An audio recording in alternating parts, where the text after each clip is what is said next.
Sige. Today, guys, Sev will do her unboxing. His favorite things to do at home. Getting ready na siya, guys, sa ano niya project for summer. Ambot sa summer ba? We'll see. Unboxing the unsa na di? So yan, guys, we'll see the unboxing here. So this month is starting na sa spring, so getting warmer na, guys. So ayan, nag-sale ba na di or wala? Gamay. Kaya padung naman summer, mag-sale ang mga equipments. Unsa man na, issue po na. Ay, unsa man na yung gibit-bit? Dili daga ng kuwan. Anong abog? Dust. Day na siya. Dust pag. Okay. So, yan, guys. Dili kayo ko familiar ani, pero as you can see, the box, na siya. Bubugat siguro na. Ayan.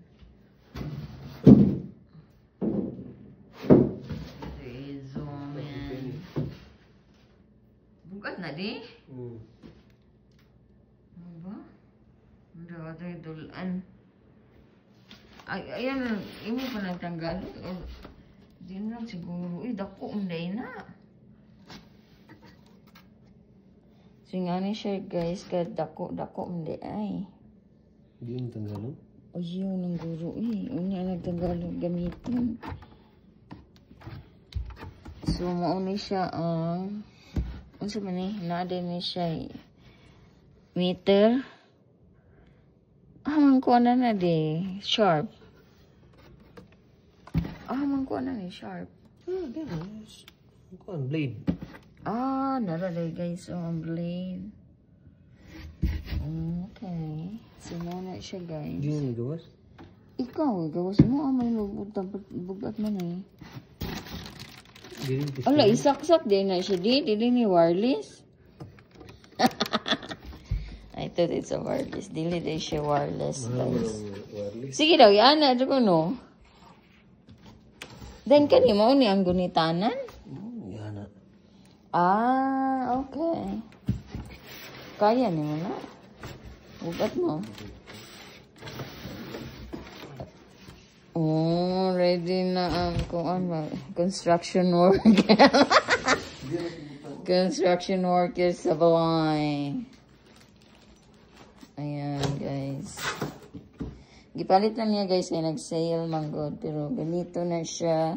Maybe sa summer, late summer na siguro mag-deck. Puhuan. Magkuhan pa may grass o fire pits sa backyard. Mag-fence pag yun. It's very expensive, guys. You're doing the landscaping. Yeah, that's all for today. Say bye, day. Bye, fans. Okay, wait and see for the project. Bye.